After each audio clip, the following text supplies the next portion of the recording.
What is going on, ladies and gentlemen? It's great to be back, by the way, man. Shit. It's been a hot minute since our episode 23 with Madas Fleminas there, folks. I hope you guys enjoyed it. If you haven't even viewed it, folks, it will be live. I'll be posting it up on our website tomorrow. And also, folks, well, no, it's available to watch on the website already, man. Just click on that link. MMA Reloaded podcast. Just click on the link, folks, on MMAReloaded.co.uk, our live website right now. On that, if you don't feel like doing that, go on YouTube, MMA Reloaded on YouTube. All you got to do is just search it, and we are live right there, man. Folks, well, it's a special time right here in MMA for if you're a fan and if you're a fighter. So, folks, as we gradually move on, it's fight week once again, live from UFC Apex, but it's big. It is one of the biggest events in UFC 2020, maybe UFC history. One of them. Maybe it could go down. Who knows? UFC 252, folks. It's fight night. It's a night, folks, where Daniel Cormier will have his last dance after a career full of decoration and being as celebrated as an MMA fighter could be, being as respected as an MMA fighter could be, coming from the Olympics as a wrestler. Yeah, but then evolving his game, strike force, and then building, and he built up, yeah, into one of the best mixed martial artists in the world. If you roll through his accomplishments there, folks, it's got to get it right up here, bro. And Daniel Cormier, you will see, is one of the greats.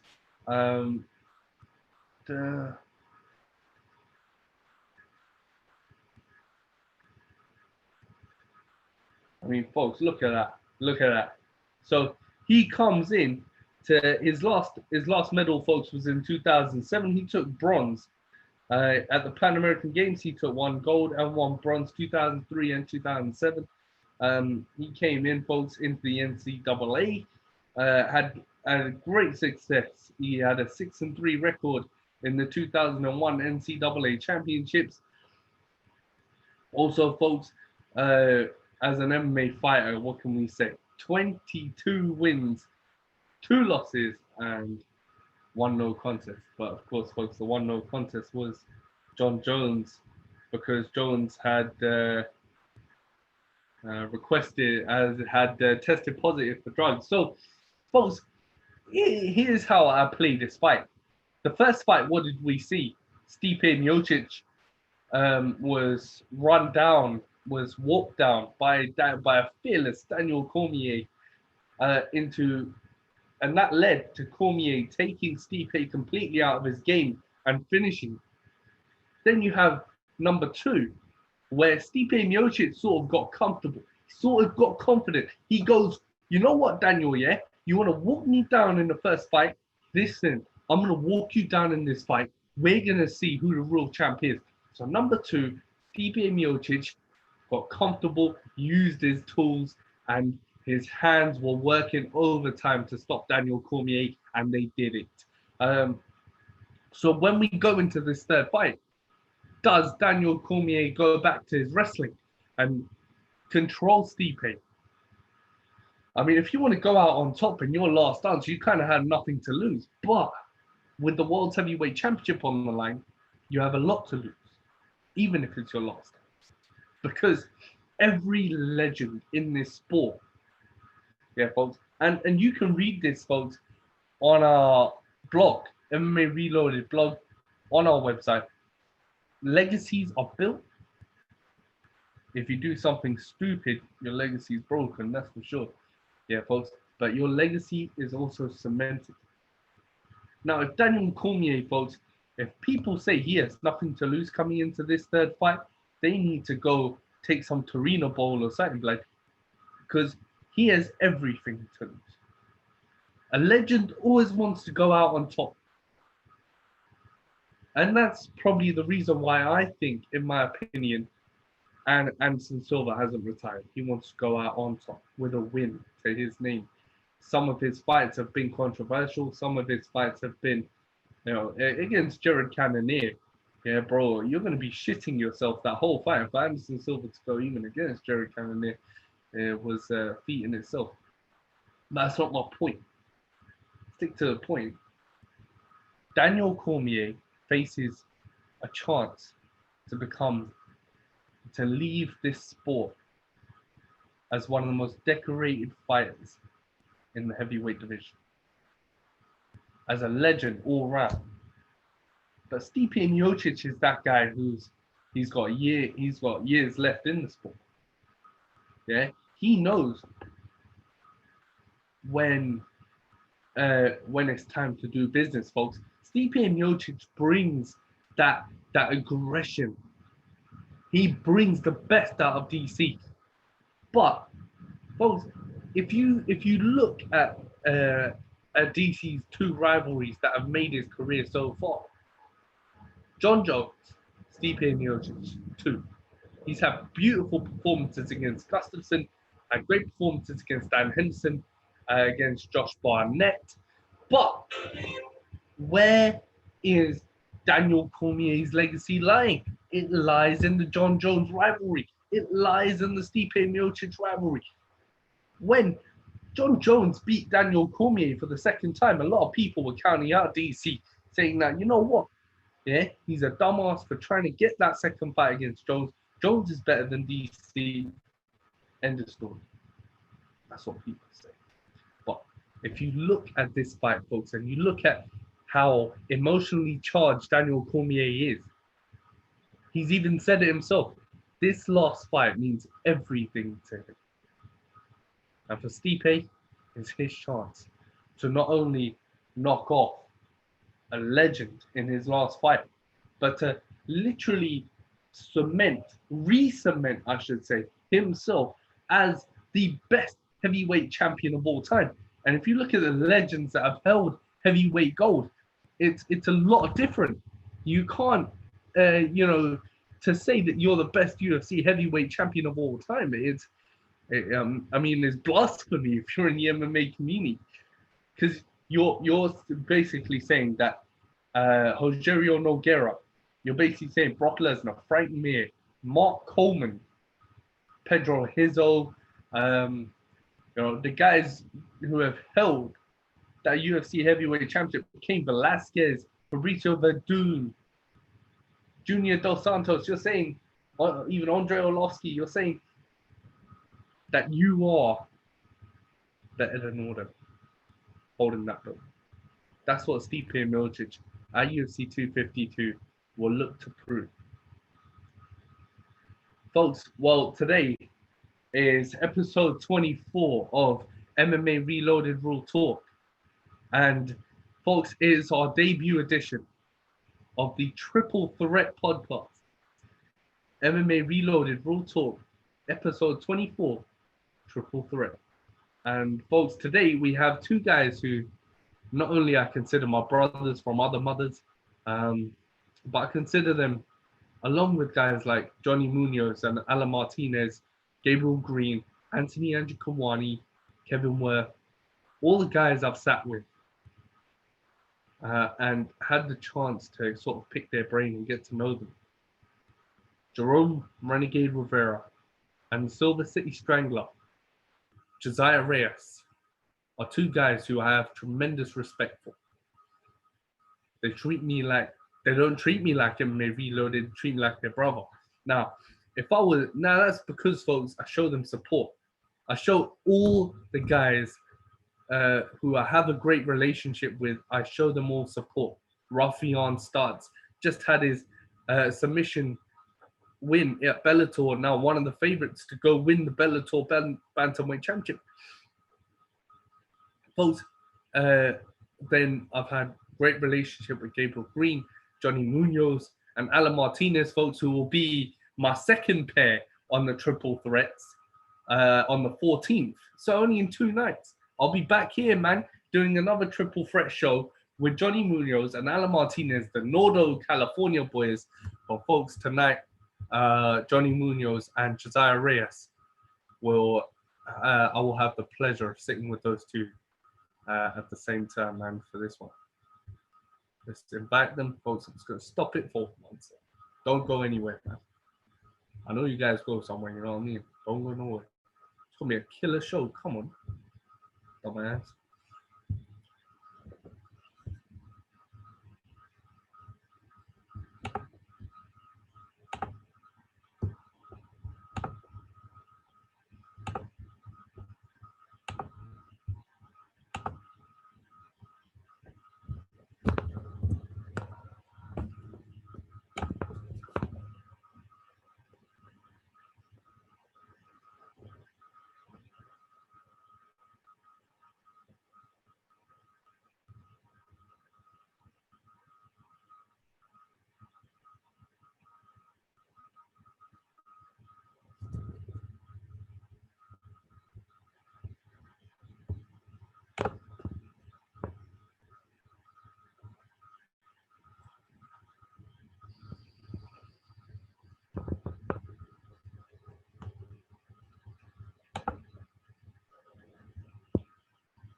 Folks, welcome back to MMA Reloaded Raw Talk. Of course, episode 24. You know I have to do the particulars. I've got to send out the invites, man. Of course, folks, guess what I'm rocking? One of these MMA Reloaded originals. Yeah, this design, folks, along with 6 others, or 8 others, if I'm honest, are live on MMAReloaded.co.uk. Yeah, for all my fans around the world, man. Yeah, you don't want to miss out on this one, folks. Yeah, pre-order your MMA Reloaded shirt right now, and it will be dispatched, folks. Hopefully, sometime in September, when my guy actually comes back to send the t-shirts off. So, yeah, folks, man, go back onto MMAReloaded.co.uk. There's so much cool stuff on that website, on our website, folks. Of course, the MMA Reloaded blog is live, where I don't write about fight weeks or anything like that. Folks, we pick topics.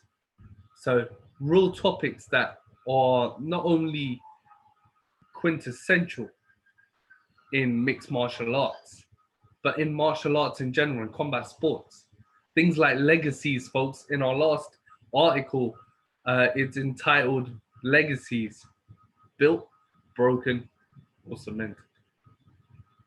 Folks, I've also done two others, folks, where given a bit of history on MMA and martial arts. So people understand that it's not barbaric and it's traditional. Also, folks, then our second one was about being a team sport. Now, folks, read that one, because I know I'm going to get a lot of critics if I just say, "Oh, I wrote about MMA being a team sport." Read the blogs, folks. Yeah, I bet you it's worth it. It's worth your time. And also, man, you can watch our podcast on there, including this episode right here, man. You know what, folks? When we sag off here into this fight night, you have to think about the card. You got to think about who. You got to think about the who, the when, the why. Yeah, you got Sean O'Malley and Marlon Chito Vera co-main eventing this fight card, folks. Yeah, when you have Marlon Chito Vera and Sean O'Malley, who have been with Sean O'Malley, folks, his superstardom, his stock has risen up and up. If he was a stock trading in the stock market, yeah, I guarantee my life, yeah, his stocks would have been bought, yeah, after his fight with Eddie Wineland. So, folks, when you look at a talent like Sugar Sean O'Malley, yeah, after only 2 fights in a cage, what do you see? What do you see in him? You see talent, you see swagger, you see confidence. You don't see the Conor McGregor type confidence, where he's only fighting just for a big ass paycheck. You see that confidence where he's fighting for the pay, but he's fighting to fight. He's fighting to showcase his talent. That's how he shows off, is by showcasing talent. Now, folks, then you got Junior Dos Santos and Rosenstrike. Yeah, folks, Jairzinho versus JDS. Holy shit. Jairzinho and JDS. Bro, this one is going to be nuts. Like, it's going to be crazy. Yeah? When you look at Jairzinho versus Rosenstrike, you look at 2 guys who have you look at a guy in JDS who needs this victory. He needs a win here. After losing to Curtis Blades and then losing to Francis Ngannou, but beating Derek Lewis in that round 1 KO, Junior Dos Santos needs to prove that, you know what, 36 years old, 46 years old, don't matter. I'm still here to stay. I'm here to play, and I'm ready to become a 2-time UFC heavyweight champ. That's exactly what he needs to prove. He has nothing else to prove. Like, even now, I don't think he has anything to prove. He's proved it, folks. He's one of the best in the world. Folks, Jerome is ready. I'm kind of ready. Let's get on. I think they might be together still.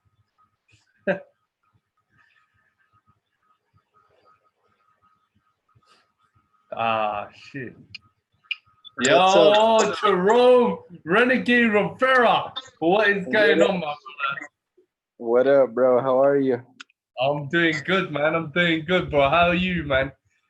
I'm doing good, bro. Just finished eating some lunch, enjoying some a nice week off from work. Nice, bro. Nice, man. So you're rocking that black and red, man. You're rocking it. He's rocking. And me reloaded, bro. Damn right, bro. Come on.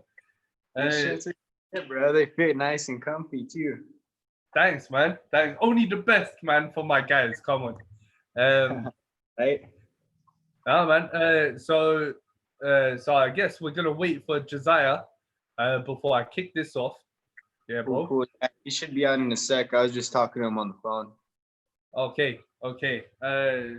So now, man, Jerome, bro, it's so good to see you again, man. You know, and your face doesn't look like you took damage at all, bro. No. How are you feeling, man, right now? Coming back, man, recovery and that. I feel good, bro. I feel awesome. Actually, like you said, I didn't feel like I took too much damage in the fight. It was mainly self-inflicted. I got a nice bump on my shin right now, so that's probably like the worst of it. Damn, bro. No, man. I mean, like if anyone watches that fight back, bro, yeah, you kind of and even after I watched yesterday's Contender, where Dana White handed out 5 contracts, bro.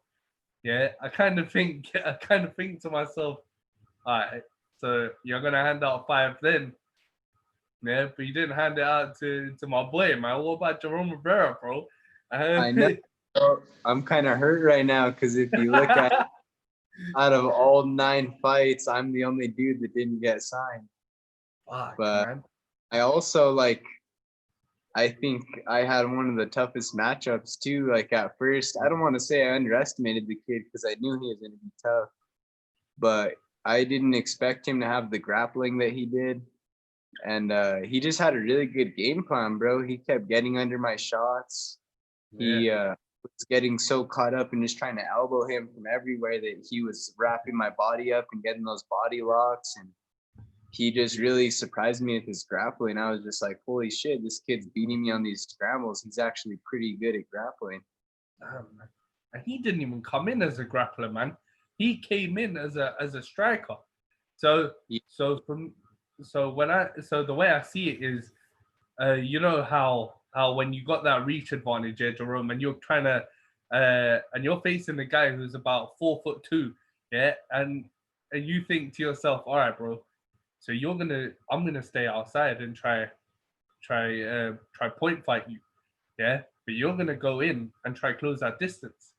Yeah. So like, do you think that when you saw that size difference, yeah, Jerome, did you think to yourself anytime during the fight, okay, this is what's gonna happen, and he's gonna try come in and close that distance on me?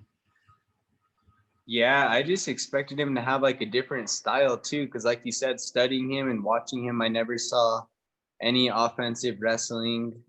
He seemed like he had some pretty decent defensive wrestling, but I thought I was going to be able to still get past that. But yeah, he definitely came out there with a pretty strong skill set. I think he had a really good game plan, like adjusted to us. He was ready to defend the takedowns, and he was his triangle defense was on point. He was doing all the right things, and I was throwing up those triangles.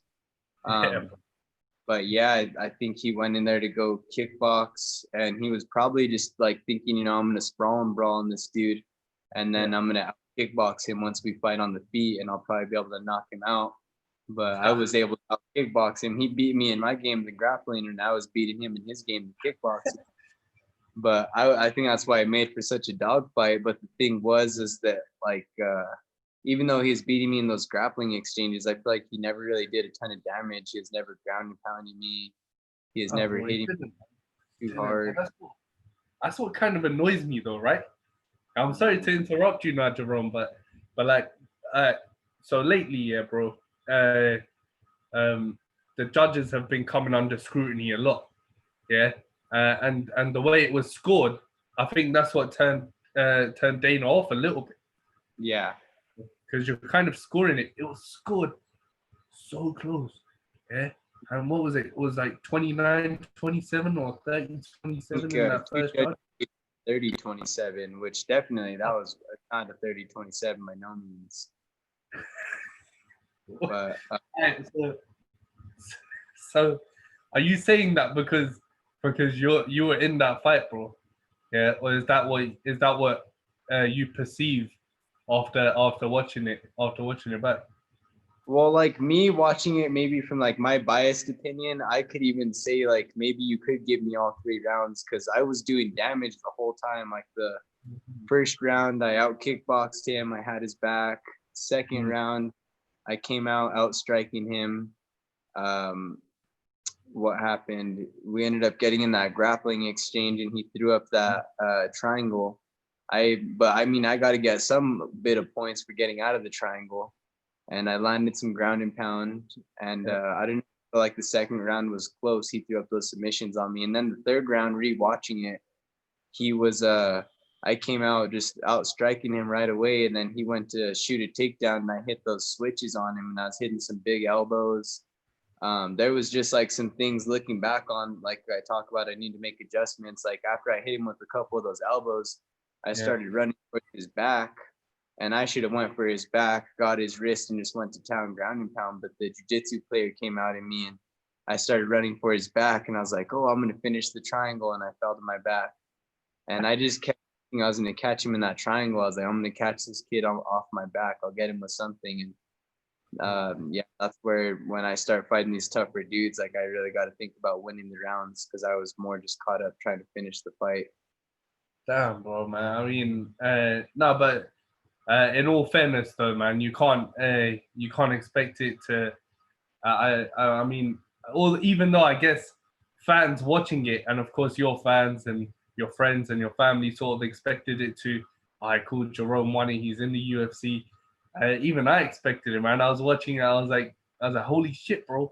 Yeah, and but I mean, in all fairness, yeah, bro, it was a good fight.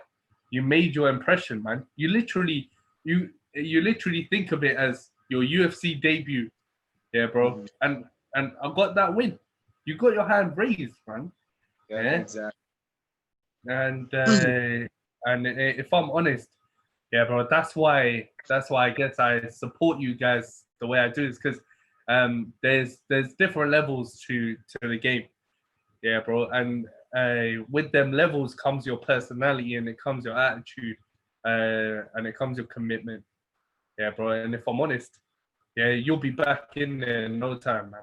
No time at all, bro. We'll be touching it. I'll touch on it, bro, as soon as Mr. Reyes joins us. Yeah, bro. And I don't know where this kid is. There. Hopefully he should be. There, man. Yeah, be here soon. Let me see let me hit him up really quick.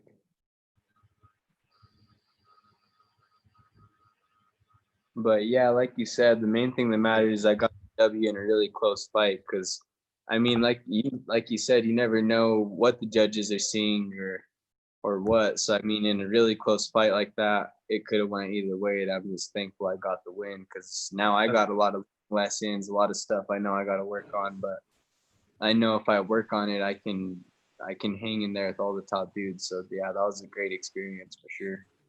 Hey, Josiah. Yo, what up? Can you see me? What's up, my bro? Damn, son. So, bro, we got Jerome right here, man. We got a Strangler on there too, bro. And ladies and gentlemen, it is MMA Reloaded Real Talk episode 24, man. The debut of our triple threat edition. Jerome Renegade Rivera and Josiah Reyes, who is blurred right now, man. Bro, of course, folks, of course, guys, man. Thank you so much for joining me, man. It's the you're my brothers from other mothers, man, and Jerome is rocking that MMA Reloaded shirt. Josiah, you're coming through soon, man. Yeah. Hope so.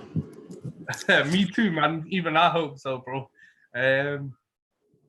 Nah, man. So of course, man. Me and Jerome were just talking about the contender, bro, and the way it went for him. Josiah, for you, man, being watching Jerome train for that and being his teammate, being like you're like his brother, man. You're like, and you guys are homies. So as a fighter, as a teammate, how did you feel when you saw Jerome compete on the contender? How did you feel when he was training for it, bro? What was going through your mind, man? Man, that was some of the most anxious I've ever been in my life, to be honest with you, watching that fight, dude.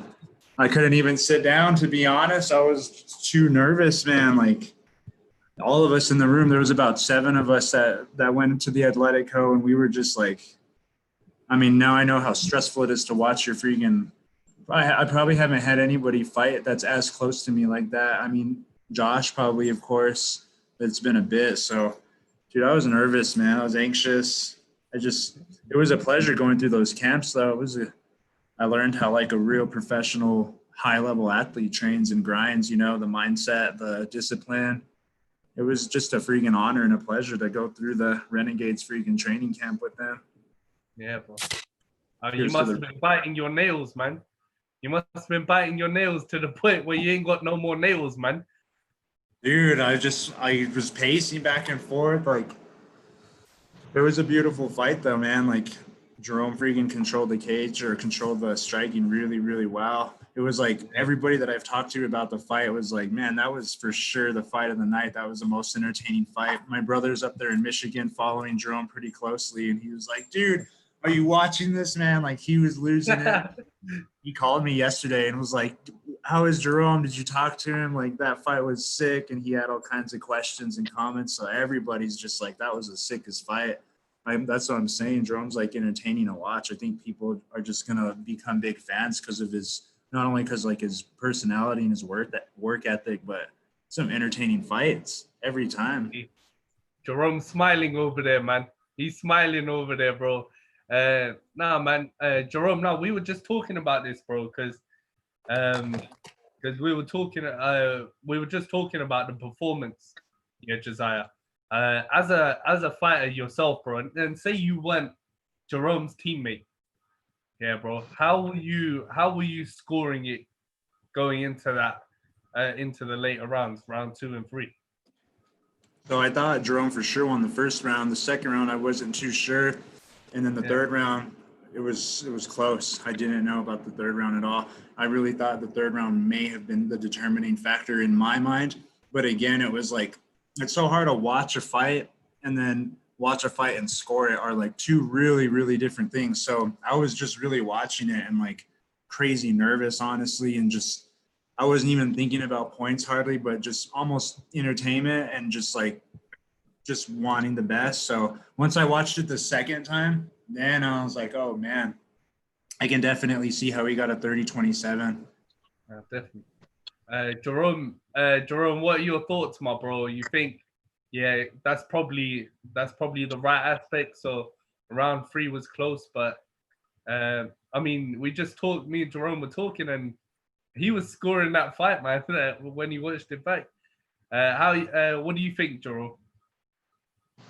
Yeah, it was a nail biter for sure. Even like rewatching it, like I still get kind of like I start tensing up and like getting nervous. I'm like, damn, like what are you doing, bro? Like there's just so much shit that I could have done differently, but I know next time I'm gonna go out there and make those adjustments. But yeah, it was definitely an entertaining fight. I feel like Luis came to fight. He went out there and he put on his best performance, but at the same time, like I was talking with one of my friends before, and he was like helping getting me a little pumped up before the fight. His name's Rich Chavez, and he told me, he's like, hey, you know what's a good feeling? And I was like, what?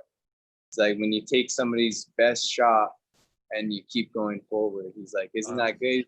done that before, and I'm like, that is a pretty good feeling. And when I was fighting him in there, I felt like I took all of his best shots. I took his best takedown. I took his best submission attempt. I took his best hands, and I was still just putting it on him and going forward. And I feel like after that fight, like whatever from a judge's standpoint, like it was just how do I feel and how does Luis feel? Like I feel like he knows who won that fight.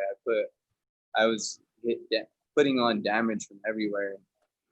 It was definitely, I need to be more mindful of like how judges score the fight and everything, because as these dudes get tougher and I go against really tough wrestlers, like I really got to be cautious of winning those rounds. I mean, we'll touch on the judging thing a bit later, man, because I want to go kind of deep into that with you guys. But for Josiah, my bro, come on, man. After seeing Jerome compete like that, yeah, you must have been like, holy shit, bro, yeah, I want to get back in there right now. I don't care where it is. If it's a nightclub in Vegas, if it's a strip joint in Albuquerque, well, I want to go back in and I want to do business, bro. You must have been like, damn. Yeah, well, so Josiah, bro, you had your fight in January, man. Yeah, you kicked Ricky and Squeebill's ass. Yeah, well, what are your thoughts, man? Have you heard anything about scrapping next, bro? Yeah, I mean, those last few days leading up to Jerome's fight, I felt the like fight anxiety where I was like, I woke or the night before, I was like, oh man, like the fight's tomorrow, and like the fight day, I was like, oh, like it's here, it's fight day. Like I felt like we were going into a fight with him, you know. So I started to feel those same nerves, really, almost even more so, because you don't have any control over it.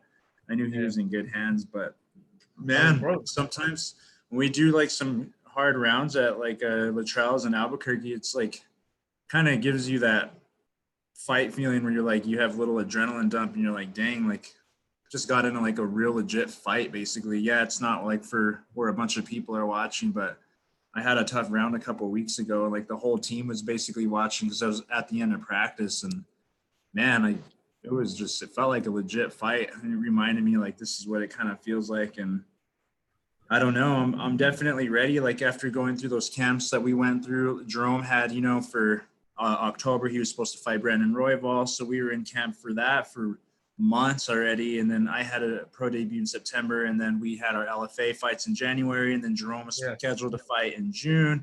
And then that had got pushed back. And then now to August. So we've all been in like a freaking camp for like a year straight. Me and Jerome were talking basically. So, I mean, I feel definitely ready to rock. You know, I'm ready to get my third pro fight in for sure.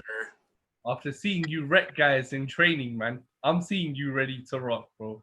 Yeah, you've been throwing up wild submissions and cauliflower earring guys, bro. I saw the picture, bro. You can't even make excuses. I saw the picture, man. Man, that guy's ear was fucked up. But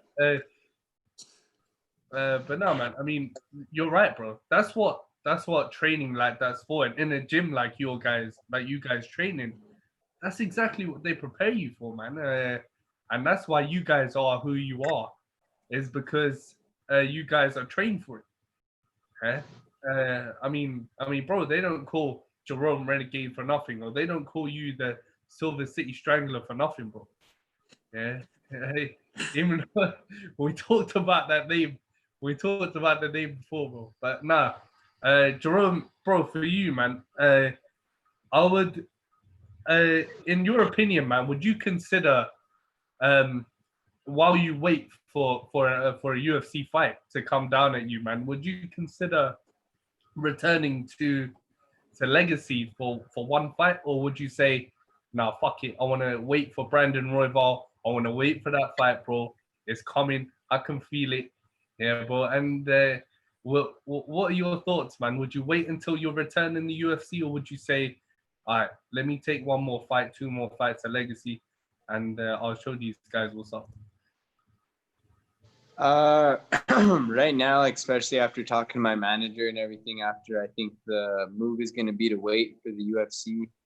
If not, I mean, they think that we're gonna have something short notice, especially with everything that's been going on. But if not short notice UFC, there's still all these weeks left in the Contender Series. So I'm already back in the gym. Got some good work in last night in Albuquerque with all the guys. Body's already pretty much there, so I'm already in good shape. I want to keep the ball rolling and just kind of wait in case I get called for that Brandon fight, in case any of these fights, flyweight fights, there's bantamweight fights, and like I feel like I wouldn't be afraid to make the debut at bantamweight either, especially if it's really short notice. I might have to do bantamweight, so I just want to wait for that and get ready for the big dogs. And if it takes a long time, if we got to go to LFA or whatever, I just want to go fight and keep getting better. Damn right, bro. You've waited this long, yeah, bro. And you've been honing your skills. You've been honing your reputation at Legacy, and of course, bro, being you were supposed to fight for the belt at Legacy. So I think you're right, man. I think right now with everything that's going on, short notice is the one, or they'll call you, man, fair and square. Either way, bro, yeah, we'll see you in there, and it won't be too long, I don't think, man. Because bro, lately we've been seeing a lot of showcase short notice appearances, man, in UFC and Apex and Fight Island, yeah, bro. So like one of my other guys, Johnny Munoz, yeah, bro, came in and did business, bro, short notice, but he got screwed out of the decision in my mind, bro. But that's what I'm saying. In my opinion, I don't think you're gonna wait too long, man. I think if Kai Kara France pulls out of that fight, yeah, bro, you're going in there, man. And I can see that smile on your face, bro. You want that fight, man. He wants it too, bro. He wants it too, man.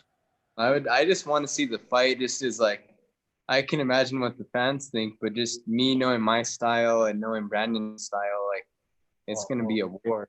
Gonna be a fun fight. We could shake hands and be friends after, but I would keep my style against Brandon's style because we make for a really interesting matchup for sure. Yeah, man. That's why you guys are so hungry for it. At the end of the day, yeah, but he's hungry for it, man. When I spoke to him, and you're hungry for it. Every time I speak to you, man, we end up touching on the Brandon situation at least once or twice during the podcast. So, no, man, for my bros, as of late, yeah, we've had a lot of big discussion in the UFC and MMA, like in general. Yeah, because lately the judges, referees have come under scrutiny, not in a good way. Yeah, whether you're stopping a fight, whether you're taking a point, whether you're scoring the whole deal. Josiah, you've been on the run of a few decisions, bro, in your career, man. And Jerome, you have too. Yeah, bro. So guys, what are your thoughts, man, on judging in MMA? Jerome, we'll start with you, bro. What are your thoughts on judging right now, in not only in the UFC but in MMA? I think that's why I've always been such a big fan of like just always trying to finish the fight, because you never know what's going to happen with these judges. You never know if they have a really good 3 judges that are at corner side that have maybe some martial arts experience, or you don't know if they're bringing in 3 boxing judges that have never seen an MMA fight in their life. So it's I think it's going to take a while to get those kinks out. I mean, you see even like it's everywhere. It's in Vegas, it's in New York. I mean, pretty much any commission you go to, they're having problems with the judges. So I think it's going to take like somewhat of a fighters union, or it's going to take maybe like some different kind of requirements to become a judge, which we probably won't see something like that take effect for maybe 5 to 10 years. So I think in the meantime, everybody just has to finish fights, because you cannot let it go to those judges. You don't know what they're seeing. Yeah, man. Yeah, man. I mean, when we talk about judging, yeah, bro, we talk about one of those jobs where, just like referees, yeah, bro, you gotta have a panel that knows what the fuck they're talking about, yeah, bro. And like you said, and I've said it so many times, man, about having even former fighters on your panel as judges. Exactly. Now, if you can have Frank Trigg and Chris Lieben referee a fight, yeah, bro, why not have judges that know MMA? Yeah, Mark Coleman isn't doing anything. None of those guys are doing anything, bro. Instead of enjoying their retirement, yeah. So put them in there, man. Josiah, my bro. Really great work too. Great for all those guys to have extra work after their careers, bring in some extra income. Damn right, man. I mean, that's like you want to talk about your plan B, man. That's your fucking plan B right there. You know what I mean? Strangler, same question to you, my brother. Yeah, I saw some fights in Abu Dhabi, I think about 2 or 3 weeks ago, and the ref was standing up the fighters quick, and the guy was in like side control or something. And I think Paul Felder was getting pretty upset. He was like, come on, like they barely went to the ground, and somebody had a pretty dominant position, and it had been like 5 seconds or 10 seconds or something ridiculous, and that ref was like, stand him up. He stood him up like 2 or 3 times right away. So stuff like that is kind of upsetting. But in terms of like judging it, I mean, I think it should be very clear in terms of what they say in the very beginning of every fight. It's rated in striking, grappling, octagon control, and aggression, I believe is in that order, or maybe aggression, then octagon control. I forgot the last two. You got it right, man. It doesn't matter what order, man. Yeah, it shouldn't be too hard if it's going from striking and grappling to octagon control and aggression. It shouldn't be that hard to score it in that respect. But I mean, it's such a tricky thing because like somebody's on bottom, it looks like they're winning, or it looks like they're losing if they're on bottom, even if they're landing more nasty strikes and elbows. Like even in Jerome's fight's a good example. Like he was on bottom a lot of the time, but he actually was like doing more damage still from the bottom. So it's like such a strange thing where usually if you're on bottom, you're losing in the judge's eyes, even if you're doing more damage from the bottom. So I think you're right. I think the judging really, if we can get fighters in there, man, like, I mean, that's really what you're going to get the most accurate judging if you can get fighters in there for sure. I mean, bro, you bring a little bit of a different perspective. You guys do. Yeah, because as grappling specialists, yeah, guys, and as guys who sort of who started out as grapplers, yeah, bro, and Josiah, especially you, my bro, yeah, because like Brazilian Jiu-Jitsu is your thing, man. That's your home, that's your like base. So if you're a fighter, bro, and as a Brazilian Jiu-Jitsu specialist, yeah, bro, you said it right. If you're on the bottom, like Jerome was, but Jerome was doing the damage and transitioning. So if we're seeing a guy on the bottom like that, yeah, what is your how if you're a judge and you see something like that, the guy's on the bottom but he's going for submission attempts, unsuccessful, successful, yeah, how are you scoring that fight? To me, it's like about damage, honestly. Like whoever's doing more damage, or same thing, control. Like if the guy on bottom's controlling them, throwing up submission attempts, and the guy on top's like having to defend really all these submission attempts, I feel like the guy on bottom's kind of controlling that there. Like you could even almost look at it in terms of how jiu-jitsu matches are scored, where if somebody has a pretty close submission attempt, they get an advantage point. So it almost could be like that. But then what trumps that is damage. If the guy on bottom is landing elbows and strikes from the bottom, I mean, I think he's winning, obviously. Oh man, for sure. Well, I mean, when we look at the other side of that, yeah, guys, we look at referees. Now, Josiah, I'll start with you with this one, bro. But, bro, when you referee, and guys, this is for real now. Yeah, when you referee, bro, not only do you have a fighter's safety in your hands, yeah, but you got the fact that, all right, cool. If I stop this fight too late, yeah, someone's leg could get broken, someone's head could get pounded in, yeah, or if I stop this fight too early, boos and ahs and e's and social media and all this shit.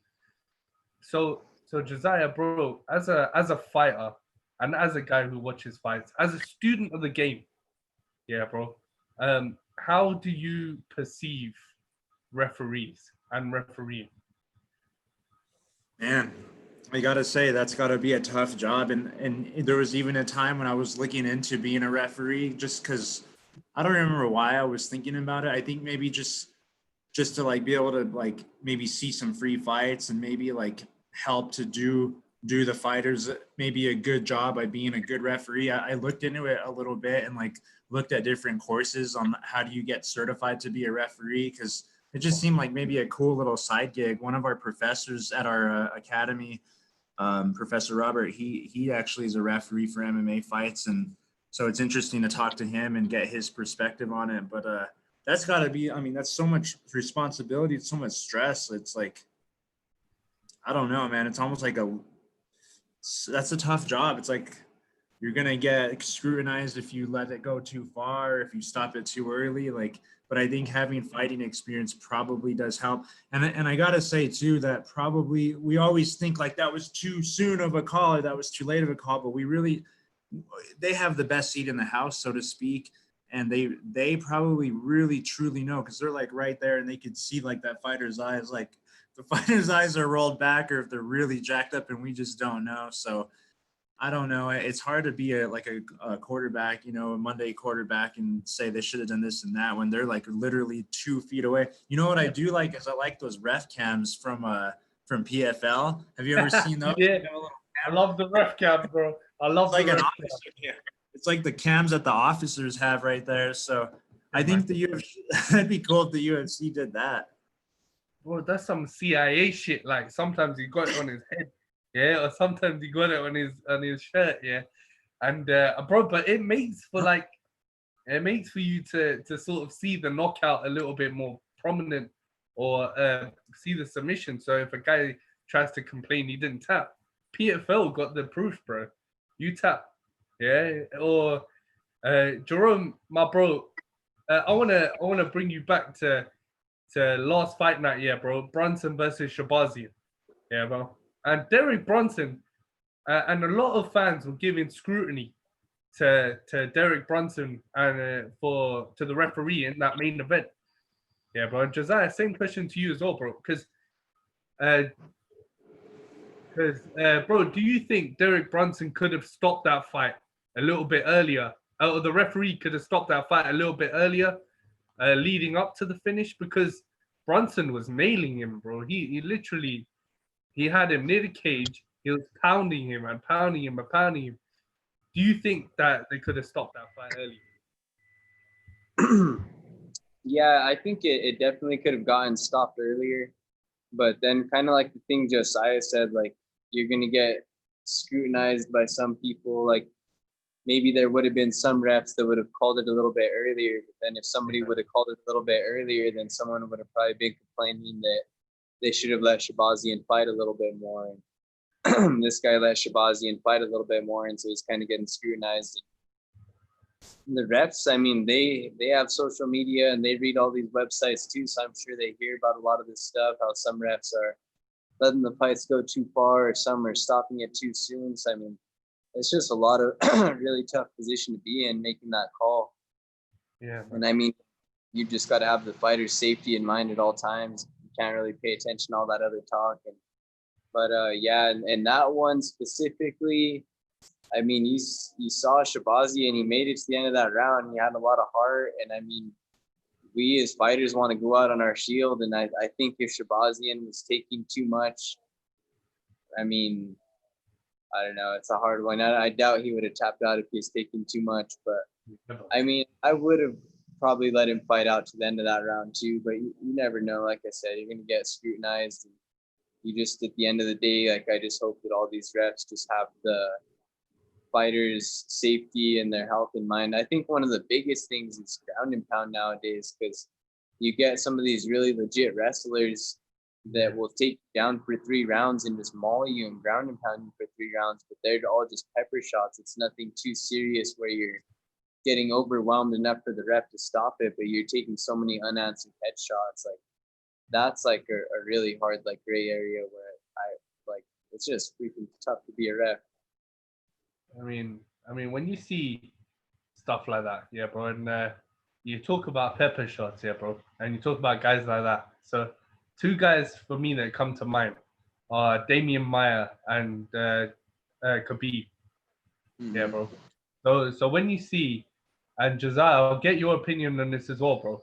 When you see something like that, yeah, Jerome, where, because normally with Khabib, he loves side control. Yeah, bro. When he takes you down, he doesn't stay on top at full mount. He stays more side and mainly tries to transition into a crucifix. Yeah, sometimes, but he stays side control so he can land. But it doesn't. Those shots don't look heavy. And the same thing with Damian Maya.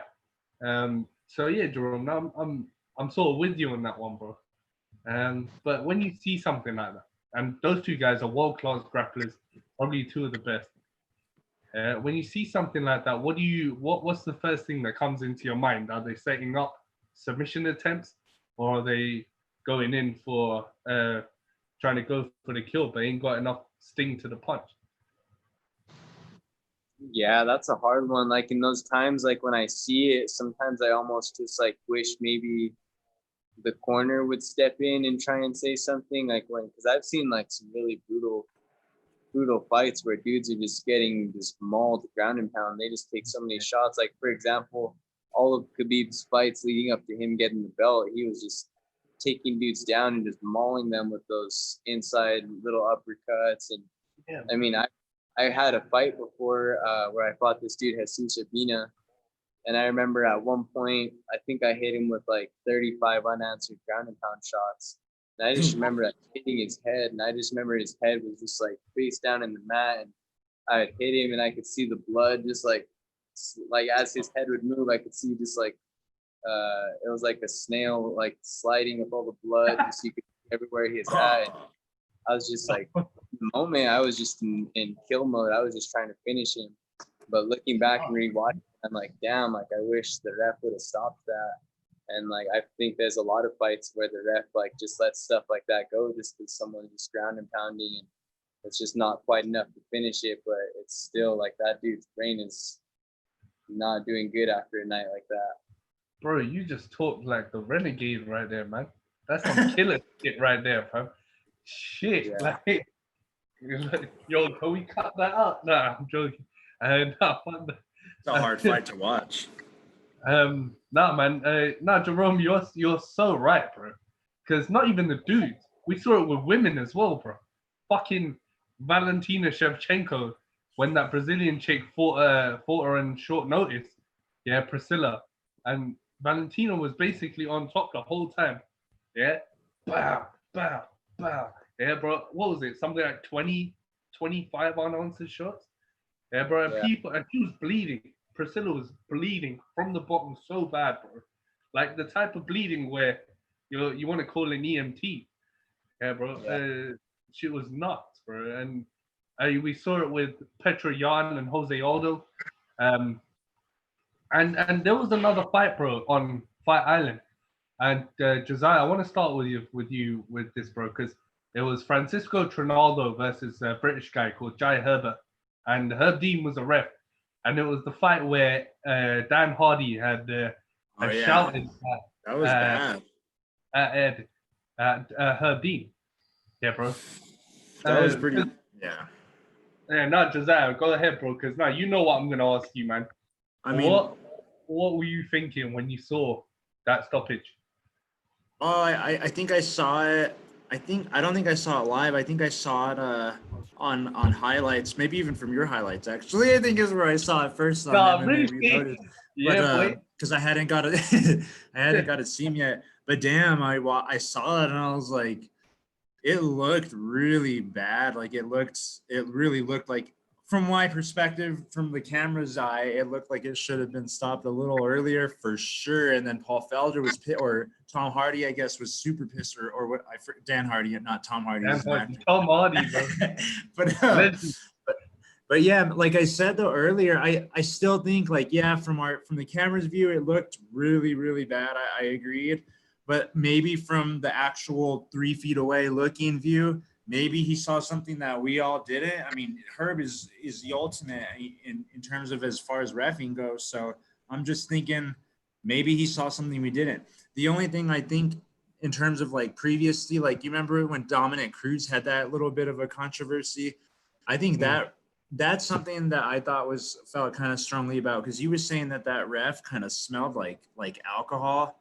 Yeah, And I think that's really sketchy. Like, these refs have our lives on the line. They're taking care of our brains basically. And so if they're like getting a little bit of drinks in them before, like that I think that's illegal. But if it's not, it for sure should be, because I wouldn't want a ref who's a little buzzed, like reffing my fight if I'm getting the crap beat out of me, you know, like that's not cool. Yeah. I mean, bro, you're so right, man. I mean, in that fight for me, leading up to the finish, because in my opinion, bro, Cejudo looked like he was gonna finish him anyway.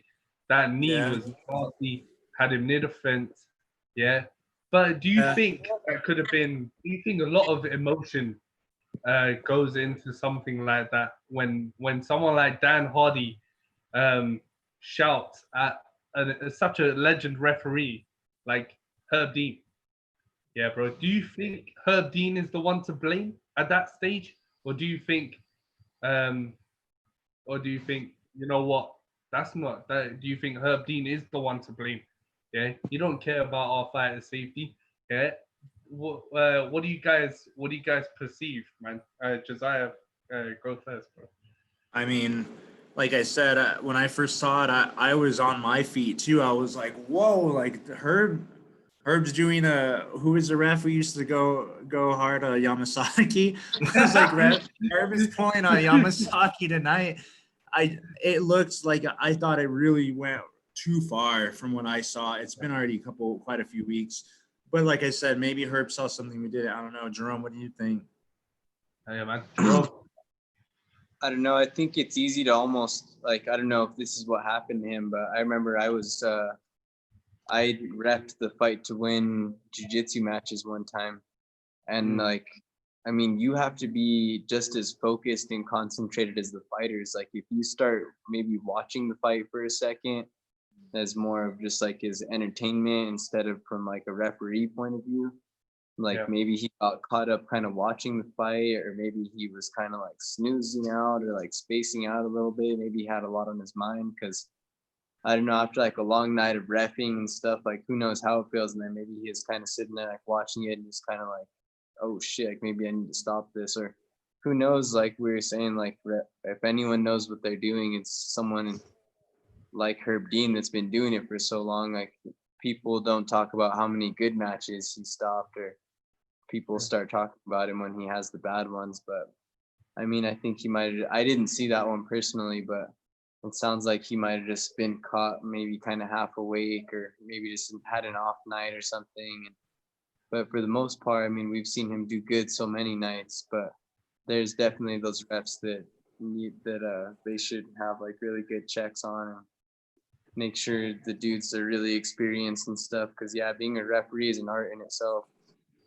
It reminds me of well, there's some things that we don't know too. Like, did you see when Herb Dean was on Joe Rogan's podcast and he was talking about his stoppage of Robbie Lawler and Ben Askren? He was like, man, I refereed a fight way back in the day where somebody had somebody in that nasty bulldog choke and he like torqued on it wrong, and the dude like kind of went paralyzed for a little while. So Herb was like, yo, I saw somebody get paralyzed like a few years back from that same thing. So I was like real, extra on kind of stopping that. So there's always, I think, some things that we just don't know. And maybe there was something we didn't see in there that Herb's seen. I mean, damn, he's been in there he's like the cream of the crop for reffing. And either he had an off night, or like Jerome said, maybe he was just like, dang, this is pretty sick fight. And I don't know. I get everybody can, I guess, make some mistakes even in that level. I mean, it's fights like that, right? It's exactly what we were saying before about the Robbie Lawler Ben Askren fight. Yeah, was it a stoppage? Proper? Did he tap? No, he didn't.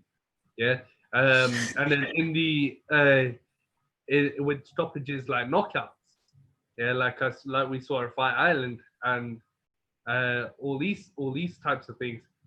You kind of think that, oh, the referee's thinking about fighter safety, whereas with fights like Robbie Lawler and Ben Askren, yeah, even though he stopped it, social media went nuts. Yeah, bro. The whole place went crazy. And Robbie Lawler went crazy as well, bro. The guy's nuts anyway, but he literally went in his face and and started screaming straight at him. Yeah, bro, because it was. But I think back then in that fight, Herb Dean knew he fucked up. Yeah, because of the way his face was. His face was like guilt-ridden all over, man. I mean, guys, you know what? Yeah, when we move on from the careers, from the action, yeah, bro, we step outside the action, yeah, behind the scenes, Santa Fe to Albuquerque, yeah, bro. We look at Jerome Rivera and Josiah Reyes as guys, as human beings, bro. Of course, my bros, when you guys aren't training, when Josiah's not putting guys in wild triangle chokes, when Jerome's not going for the contender and getting jacked for that shit, bro. What do you guys like to do to chill, man? Jerome? I'm really in the outdoors, especially here in Santa Fe. We got all these beautiful mountains around us. So I'm actually resumed training. Like I said, sorry, I gotta fix my phone here. Pretty much resumed training yesterday, but I'm still gonna like take some time for me this next week. This Friday, I'm trying to get all the boys together to go do a backpacking trip. So yeah, I like going and backpacking. I like going and hiking and just spending some good quality family time. I've been grinding so hard. My family needs some time for me to relax too. So this last week was just hanging out with my baby and my fiance and just relaxing, eating food, watching movies. So yeah, I'm either outdoors, grinding at work, training, or in the mountains. That's pretty much my life. Nice, bro. And no, there's not, bro. I love that. It's like my brother, man. So like, bro, that's what it is, man. That's what makes you peaceful. It's what makes you calm and surreal, man. And I have to say, when you posted that picture of you and your fiance going on a date night, I've never seen Jerome in a shirt ever, bro. Yeah, the guy was never seen Jerome in a shirt. And that was the coolest thing. That was the greatest thing ever, man. Because like he had his hair all neat and stuff. Yeah, the guy looked like a proper family man. You know what I mean? And Right. no, that was great to see, my bro. I mean, that just shows that everyone has their own like way of keeping peaceful, and having a family sort of kind of stabilizes that, right? So no, man, for sure, bro. No, that's great, man. Strangler, what do you do to relax, man? Do you strangle people? Sometimes, yeah. I've been training my girl actually, so I have to strangle her sometimes during those trainings. I got some freaking watermelon here, so try to get that hydration from the watermelon. Pretty on point. Been playing a lot of guitar. Probably the quarantine, man. That quarantine life has really opened up some guitar time. So I'm writing some pretty good songs on guitar. I'm like, feel like I'm peaking musically in terms of writing material. So that's been really awesome. I'm staying pretty busy with my church. I play at this church called Hope You See here in Santa Fe. So staying pretty plugged into that, serving there. Trying to see my mom and my dad. They live in Silver and Denver, so I'm trying to kind of go and see both of them. They're like on opposite directions, north and south of here. Just enjoying life, trying to do the renegade thing and get outdoors. Staying up when the quarantine started and we were having to train.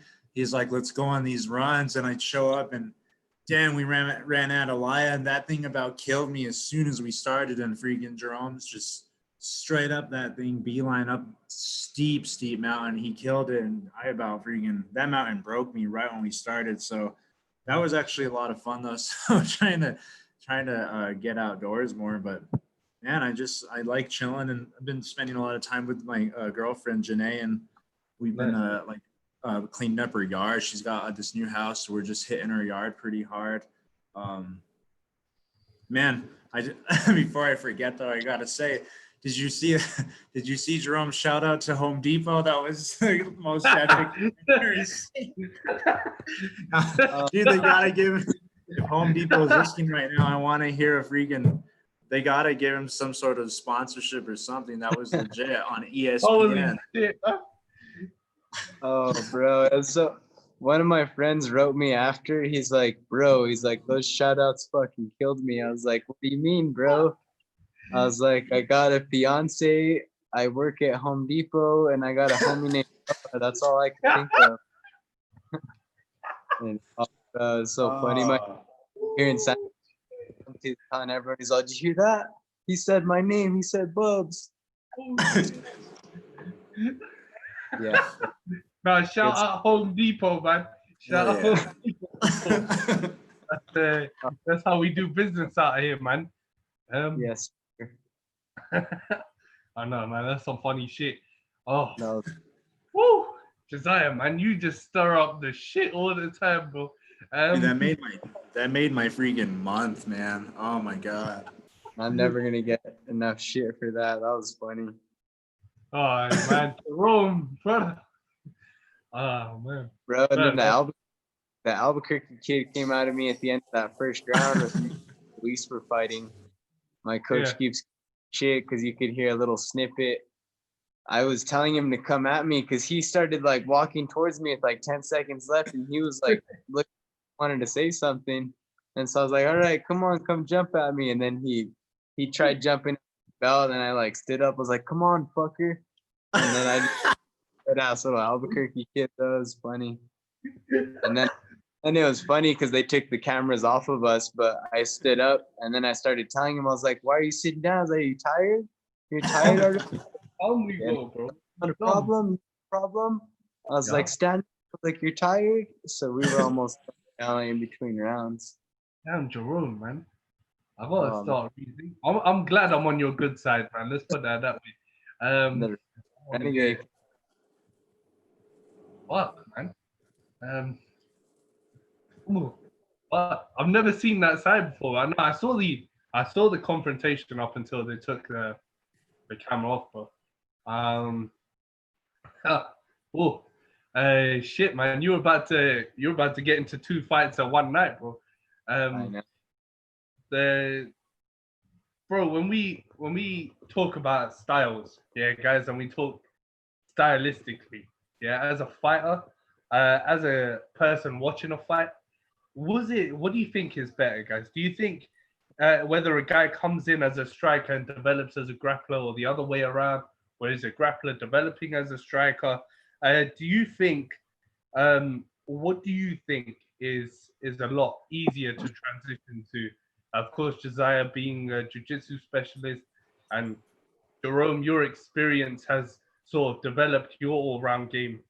But what do you deem to be a lot easier or better, if you will, to transition into? Do you think you're better as a striker coming in and transition to a grappler, or a grappler transitioning to a striker? I think a lot of that could have to do with like your body type for one. Like I don't know if this is like a personal preference, but I feel like for a lengthier fighter, it's really crucial to be able to keep the distance in a fight. I think it's great if you come in with like a nice striking background where you're nice and accurate with your hands, good at kickboxing, and maybe you can start acquiring the jiu-jitsu and the wrestling. That's how I feel like for a lengthier fighter. But for like somebody who's maybe a little bit shorter and stockier, it's kind of hard to always be able to control the striking. You're going to be fighting longer dudes and guys your size. So I feel like a shorter dude, maybe I would prefer to have a nice wrestling background and then start learning how to get my hands up to par. That way I can use my hands to set up my takedowns and stuff. But yeah, I think for a shorter fighter, I'd rather be a grappler, and for a longer fighter, I'd rather come in with some striking. Okay. Strangler. I think same question, my nigga. you learn something new every day. I just learned something right now. I think Jerome's right. I never thought of it that way. If I'm not mistaken, I believe Jerome started in jiu-jitsu as well, right? Didn't you start jiu-jitsu first? So yeah, we both started with grappling based first. My first jiu-jitsu professor back in Silver City was like, learn your grappling first and everything else will kind of fall into place a little easier. And that's what I did. And I like that mindset, that principle, because I feel like a lot of strikers, like they have a little bit of a uncertainty if they get tied up or if they get taken to the ground. They start to panic and they just like have this very uncomfortableness about, oh God, I can't go to the ground. Oh my God. And if they do, they like spaz. And then they have this weird, you know what I've noticed is a lot of them get like a kind of an ego thing where they're like, because grappling takes, I feel like the grappling journey is a lot longer and a lot harder than the striking journey. I feel like if they learn striking first, they're not as patient to learn the grappling game because it's so humbling. You get choked out by so many people smaller than you, bigger than you, whatever. You just get out technique for years and years and years. So if I agree with my first professor, I think it's best to learn your grappling first and be steady there and then build out of that as your foundation. Yeah. As a student of the game as well, bro. And of course, Jerome's still developing as a mixed martial artist as well. Do you, Josiah, because of your pro career, man, and you're just scratching that surface, being unbeaten. Yeah, bro. Do you feel that? All right, cool. Yeah, I might be the Silver City Strangler. My baby, I need to have, but with your build, yeah, bro. And I think Jerome put it right with body types. Yeah, bro. With your build, your kickboxing could be so sick, bro. You could be like a fucking Crow Cop #2. Yeah, bro. And do you feel that? How do you work? Like, do you think? Do you work hard on that, bro, and work hard on putting that stuff together? Yeah, man, I fell in love with Muay Thai and kickboxing from the Destroyer Montoya, of course, and then getting to work with Jerome as well, and then we have a lot of other great strikers. Like I really fell in love with kickboxing once I finally got comfortable a little bit with it, and then I really fell in love with Muay Thai, just like the whole culture and the training aspect and the respect part of it as well. So I mean, I'm turning into the Silver City Striker, so I got the SDS on the both sides. I heard somebody call that out, and who's from Silver, and I'm like, I'm gonna steal that one too. So I'm becoming more the Silver City Striker than anything. Right. Oh, that's glad that, man. The lethal weapon, bro. Calling you. No, man. Bro, Renegade, you don't want to change that. You don't want to change that name, man. Renegade's cool, bro. That's like, so it reminds me of a Sylvester Stallone movie, bro. Now, when guys, right now, yeah, we're in the midst of fight week, and I want to get both your guys' opinions on this one, man, because we got one last dance for Daniel Cormier at UFC 252, yeah, bro, and he's one of the, literally, he's gonna go down as one of the most decorated and one of the greatest of all time, yeah, bro. And when we see the first two fights, yeah, bro, the first fight, Cormier walked him down, knocked him out. Second fight, Stipe pieced him up. Yeah. The third fight, Jerome, we'll start with you with this one, bro. How have you been, as you know, perceiving this fight as we get closer to the event, bro? I've never been like the biggest fan of Daniel Cormier's fighting style, just because he's I don't know, like I've always kind of been against the wrestler. I like rooting for the striker and the jiu-jitsu guy. And like, I don't know though, like I really want to root for Daniel Cormier and say that he's going to pull it out, but I don't know. I think maybe just him getting ready for it to be his last fight and everything. I don't know how that's going to affect him mentally and all that. I don't know. I'm kind of torn in between. I want to say Stipe is going to come and get that finish, honestly. Stipe is just, he started feeling it that fourth round, and I think he's going to come out confident. And I don't know where Daniel Cormier's chin is at nowadays after getting touched from Stipe and getting touched by John Jones and all that. So, yeah, I want to say Stipe Miocic maybe by the third round. I mean, I agree with you, man, because Daniel Cormier, bro, if he tries to stand with a world-class striker, he's in trouble, bro. Yeah. And I remember I watched Daniel Cormier versus Anderson Silva. Yeah, Jerome at UFC 200.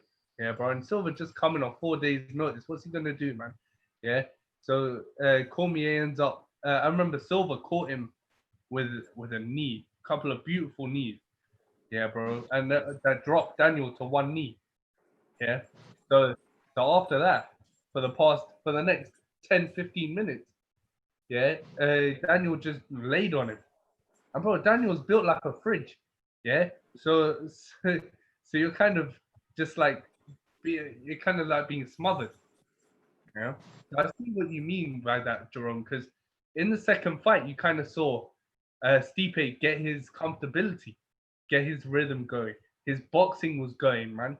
Hardcore, bro. And Josiah, my bro, I know you want to play with the dog, but for you, bro, do you think as a grappler, yeah, bro, do you? I don't know if you watched the first fight with Cormier and Stipe, bro, but do you think walking someone with Stipe's power, do you think walking him down like that is the right move, or do you think he should use what brought him to the dance and in this fight and take Stipe down? And well, if I haven't seen both those fights in a bit, if I'm not mistaken, I thought Cormier was winning the striking exchanges on that second fight. I thought he was maybe 3 rounds to 0 or 2 rounds to 1, and then they called for Miocic to go to the body all nasty and hit Cormier's thick little body. I really think that Stipe should be able to outstrike Cormier. I don't know what Cormier has such a crazy way of like lobbing in and like getting inside like Mike Tyson is. I don't even know how he does it because he's so outreached by every single person he fights, and he finds a way to get in there somehow. I really don't know at this point. I want to say Stipe is going to take it. I really think that they're going to game plan a little bit better and outstrike Cormier. And I think the grappling, like, I don't remember Cormier really being able to take Stipe down and control him that much. Maybe I'm wrong. Like I said, I haven't seen those fights in a while, but I'm gonna go Stipe. I respect them both a lot. I really respect Stipe. How can you not like him? He's like one of the best dudes ever. Firefighter, just humble, amazing guy. And Cormier, he's fun. He's fun to listen to commentate. He's at the end of his career, so it'd be great for him to get the win and ride out in the sunset. So I don't know. I'll be happy either way, to be honest. I just hope it's a good fight. I just think for those who say that Daniel Cormier doesn't have anything to lose, yeah, Jerome and Josiah, I think they're wrong. I think he's got a lot to lose. Every legend who's built up a legacy, you want to go out on top. Yeah, bro. George St. Pierre went out on top. Yeah. And I think you want to go out on top. You don't want to go out on a loss. Yeah, bro. And especially one that might be dominant. Yeah. But what you want to do is, I think Daniel Cormier, to cement a legacy, he wants to go out on top.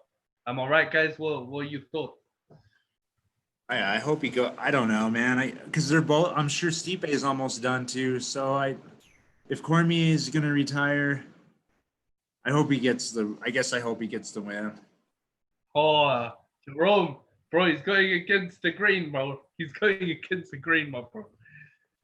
Yeah, I don't know. That'd be cool to see him win. I mean, it'd be a cool story, but I don't know. I always feel like once I root for the guy that's like the underdog, then they always lose. So, Yeah, man. And that's why I don't put bets on anymore, man. Yeah, because I always end up losing, bro. Fuck. Now, guys, first of all, man, all I want to say, guys, is thank you so much, man, to both of you. Yeah, you came on the show today, man. It's been fucking killer. Yeah. Of course, bro, the first triple threat episode, the 24th episode, bro. And obviously, man, Jerome, Josiah, man, you guys have been on it before. Jerome was actually my second podcast interview, man. So fuck. Thanks, bro. And Josiah, thank you, man. So, guys, to finish it off, yeah, we want to play a little rapid fire game with you guys. Yeah. So of course, I'm gonna guys fans who don't know much about you guys as people, as well as ass kickers in the gym and in the cage. Jerome, Josiah, bro. So First off, man, Josiah, it's the same questions to both you guys.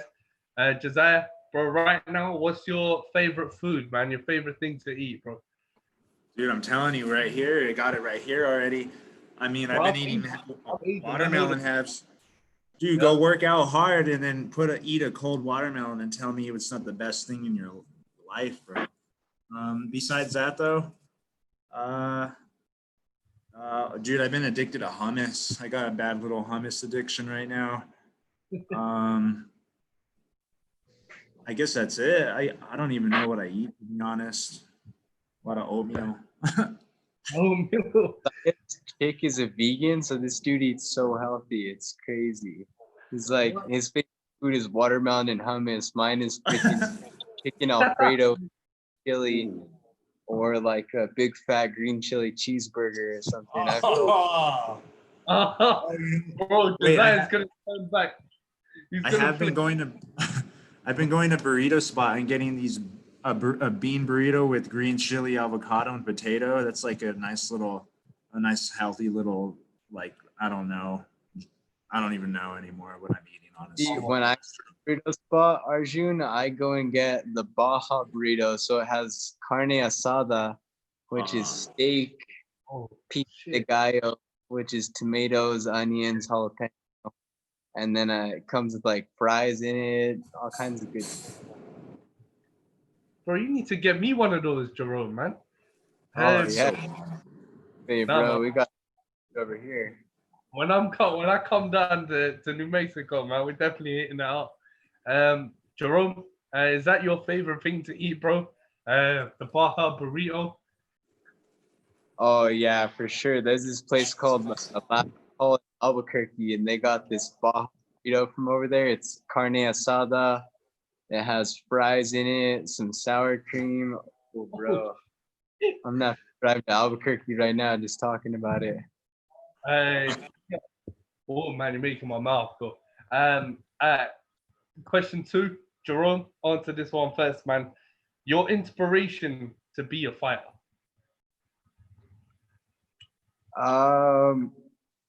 Really, like a big part before this all happened was just my dad, bro. My dad used to be like so strapped as a kid. Like if someone messed with my family or messed with me, like the lion would come out and he'd take his shirt off and that was like my thing too. Like when I used to get in street fights, I'd always take my shirt off. I thought I was like my dad. So just in like the fighting spirit my dad always had in him, like that, I just always thought it was the coolest thing to like fight. So bro, that's just like my dad, man. My dad had like when I was younger as a kid, he used to fight the guys at gas stations. So someone used to fuck with him at a gas station. Yeah, bro. He used to go to their cars and he used to like proper get in their face there, bro. And I was like, yeah, I want to do that once. Yeah, it was so at school I was used to do that, bro. Josiah, my brother, your inspiration to be a fighter, man. It's probably the team now. Like I just wanted to test jiu-jitsu at first and see what that was about. And it was pretty intense actually, because I didn't have good striking, so that wasn't good. And it's funny because now the guy that I had my amateur debut against trains with us, so that's pretty ironic. He's super cool dude named Ricky. But probably the team now, like meeting people like Jerome and then Josh and then like Coach Angelo. Like once I saw like these people who had been there and done that and like they're on that road, they're like some of the coolest, most unique people I've ever met in my entire life. So that was probably what really inspired me to be like, dang, I want to keep going with this and just enjoy the journey and meet more amazing people. So it's probably, I'd say, my team. And I'd throw out a shout out to my dad too, man. He's down to scrap, like no matter what. Even now he's like 65, somebody's like trying to scrap him, like he's ready to go. And he's always just like the most hardworking, tough dude I've ever seen in my entire life. So for sure. And he was the one who rented those VHS UFC early UFCs to show me in the first, Hoist Gracie in his pajamas. So definitely shout out to my dad there. Man, of course, man. Guys, I think two great answers, man. Nobody is greater. No inspirations are greater than your family, your parents, the mom, your dad.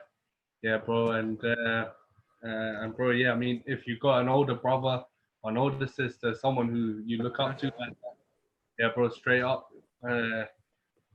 So, come on. I mean, your third question here, guys. Josiah, from watching the Contender, and I don't know if you watched the Ultimate Fighter, yeah, bro. But Yeah. what do you prefer if you're watching the TV? If you're watching TV, yeah, bro, Ultimate Fighter or Contender, man? Man, I remember the Ultimate Fighter only had two 5-minute rounds, if I'm not mistaken, which is pretty interesting. And I always be a little disappointed because I wanted to see fights, especially like when the Contender or the Ultimate Fighter was going on. I didn't have a lot of access to watch MMA fights, so I was like really looking forward. Like all I kind of wanted to see was the fight at the end, you know? Like the drama was cool, and I wasn't a fighter at the time, so I wasn't as interested in seeing the training part of it as much yet. But now I would say back then I would have for sure would rather have seen the Contender. But now I love watching the Contender series. And we never got to watch it because it was on Tuesday nights, and that was our night we would grind here in Santa Fe. That was like our night we were going to get it. And so I never got to see them every single time, and they didn't like replay them, or I don't even know what was that back then. But I'd say, damn, I don't even know. That's a tough question. I wish we could have both. I'd like to see both because I would love to see the training and the coaches, but I loved watching the Contender series now too. So it's both for me. I don't know. So the drama of the Ultimate Fighter and then the competition of the Contender. Shall we just say that? Well, no. The drama, I don't like. Remember when that guy's all "let me bang, bro," and he's all faded and like, I don't. That's hilarious, but like, the drama is just. It's. I always say that now to people, but I would say the training, watching the training of the Ultimate Fighter and watching the competition of the Contender. Okay. Jerome, brother, same question to you, my man. Contender series or Tough? I used to love watching Tough, and it was such a great show in the beginning. And then I don't know if they did it too many times, but it just lost like that punch that it had in the beginning. Like I didn't watch like the last like 10 seasons or something like that, just because I just kind of lost me. Like it had been going for too long. But now that we don't have Tough and we only have the Contender series, now I'm missing Tough again. So I'm like, I would like to have Tough back, but right now, from a entertainment standpoint of like the entertaining fights, I think the fights are more competitive on Contender series because you're not having to cut weight multiple times in an 8-week span. You're not putting your body through all that stress of being on the TV show and being out of your comfort zone. So I love the fights on Contender series, but I just miss having the Ultimate Fighter now that we can't have it. So I remember the first 4 seasons of the Ultimate Fighter, bro. Nasty. Yeah, when Chris Lieben punched a hole in the door. Yeah, bro. yeah. And broke half the door off. And then who pissed on him? In you? He pissed on that guy's bed. Yeah, bro. He pissed on that guy's bed. You remember that? And then Nate Diaz in season 4, bro. In season 3. Then oh man, yeah, so much crazy shit that went on. Rampage. Remember when Rampage ripped the door off and like kicked through the door and just like ripped that door off? How crazy! Oh, them doors are made out of egg cartons, man. Yeah. UFC got exposed right there. Egg carton doors. Egg carton doors, bro. Straight out of. You know which one was really entertaining was the Misha Tate and Ronda Rousey when that one was Drama City. Ooh. That fight was awesome. They're violent, physical women, bro. Yeah. That was a good fight after. Yeah, when you have Edmund Tarabedian, then you got bloody Misha Tate and Misha Tate's boyfriend, who had his head shaved off in season 14. Yeah, bro. You know what? You make for a huge season there, bro. Yeah. And especially with the contender, with the competitors on that show, that was nuts. The Cody Garbrandt, TJ Dillashaw. Oh, sorry. Go ahead, Jerome. Oh no, you're good. That was a good season for sure. Yeah, man. Cody and TJ, the snake choke to the throat. Yeah. When Cody actually goes, he puts his arm like this and he goes, boom. Yeah, like it's professional wrestling, bro. He's not gonna choke slam, man, onto the thing, and then, bro, but If I was Dillashaw, I would have rushed him right there. That was wild. nah, man. TJ, I don't know, man. So say if Josiah did the same thing to your team, yeah, bro, went off to say Angelo split from the team, Josiah went with Angelo, yeah, Jerome, would you go straight and rush Josiah, bro, and say, fucking cunt, you did this and this and this, yeah, bro, I'm gonna come at you, man, yeah, and what you gonna do when the whole comedian runs wild, and I mean, bro, that's too political for me. I hate gym politics when like people get so black and white about that stuff. Like, really doesn't have to be like that. Like, just communicate. Like, if you look at the way all the fighters are gearing their camps nowadays, like, not a whole lot of people are committed to just one gym. Now they're just teams around them, coaches, small spots, and I think if you grow, you need to be a little open-minded to letting your fighter go and train at different places so they can see different coaching styles and different partners and all that stuff. And then lastly, guys, yeah, aside from the betrayal and the mutiny, yeah, where's your favorite place to go on vacation, Jerome? If you go anywhere. Favorite place to go on vacation? Probably Durango, Colorado. That's my spot. They got some nice breweries down there, some good beer. They got a lot of good places to go and hike. And yeah, me and my fiance just like going and spending time out there and just relaxing. It's a pretty beautiful spot. Nice, man. Nothing says a great vacation like beer and a hike, man. For sure, bro. It beats taking a 26-hour flight for me to go to New Zealand, man. I'll tell you that. Zaya, brother, your favorite vacation spot, bro? Before I say, I wanted to answer your other question about those gym politics. Dude, our team right now, this is where our team's at. We were playing a game the other night. We had a nice little team dinner to like regroup and just talk about, celebrate the victory. And we were at the Destroya's house, Josh's house, and we were playing this game. And one of the questions, we all have to like answer the question of who we think is the most whatever. And one of the questions was, who here would you like to like who here would you like to have as a parent?